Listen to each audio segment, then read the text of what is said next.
I've gathered together here the very best plants for keeping bugs away. Here's a list of them. There's only one problem. They don't actually work, at least not the way that you think that they do. There are dozens of plants that are listed as insect repelling plants. You can find blogs and articles all over the internet about it. And these articles are super popular. In fact, garden centers all over the country have sold millions and millions of these plants because of so many people thinking that if they buy them, they won't have any bug problems anymore. And I mean, who wouldn't want to have an easy solution like this? You just buy this plant, stick it outside your house, and no more mosquitoes or spiders or whatever it is that you're trying to get rid of.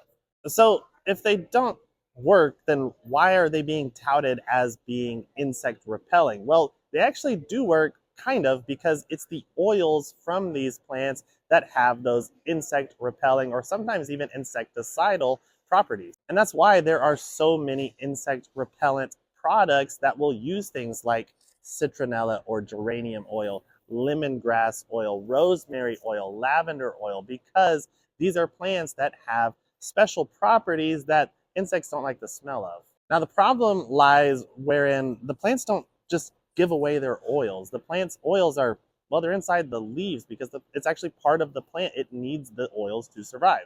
In fact, this lemongrass right here, it's not giving me hardly any fragrance at all until I disturb or crush the leaves.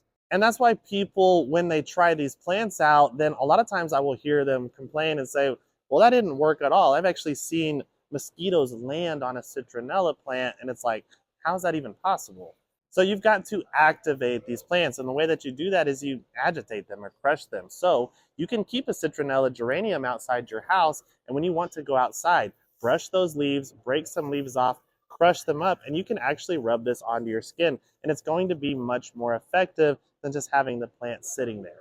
And that's why I like to put these plants in containers that are near a doorway, because every time you go in and out, you can just rub your hands over them, pull off some of the leaves, crush them a little bit, and that's going to help release those fragrances that will have those insect repelling properties. So I'm not trying to discourage you from buying these plants. I'm wanting to give you a little bit of reality about the situation. Just by simply planting them around your property, it's not going to rid your property of insects. But you can strategically use these plants and figure out ways to crush up and get those oils onto your skin or onto your clothing or somewhere around an area you are using, and you're going to see better effects that way. Or you could just purchase one of the mini insect repelling products that have already extracted the oils and bottled them or put them in a granular form.